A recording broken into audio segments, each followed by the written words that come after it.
దూరపు కొండలు నునుపు. విన్నారు కదా? అలా దూరంగా ఉన్నటువంటి వ్యక్తులు ఏదో ఒక రోజు వచ్చి ఆడంబరంగా చేసేస్తూ ఉంటారు అన్నమాట. వాళ్ళు చూసి మురిసిపోతూ ఉంటాం. దగ్గరగా మనకి ఏదైతే అందుబాటులో అన్నీ ఉంటుందో అవి చులకన అనమాట కదా. భూమిపైన మనం ఎన్నో లాభాలు పొందుతూ ఉంటాం. అయినా కూడా దాన్ని చెప్పు కాలుతో అంటే నడుస్తూ ఉంటాం కదా, చెప్పులు వేసుకొని కదా నడుస్తూ ఉంటాం కదా, అగోరు ఇంకా ఉమ్మేస్తూ ఉంటాము, అన్నీ చేస్తూ ఉంటాం. భూమిపైన మనకి ఎన్ని లాభాలు ఉన్నప్పటికీ అగోరపరుస్తున్నాడు కదా.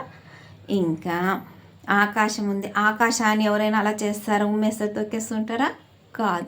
ఏదో ఒక రోజు వచ్చి వర్షం ఉరుములు మెరుపులతో వచ్చి ఒకరోజు వచ్చి భీమాసం చేసేస్తే కదా. అలా దూరపు ఉన్న వాళ్ళు కూడా ఏదో ఒక రోజు వచ్చి భీమాసం చేసేసి వెళ్ళిపోతారు. వాళ్ళని చూసుకొని వీళ్ళు మురిసిపోతూ ఉంటారు. ఉన్న వాళ్ళని అగౌరవపరుచుకుంటూ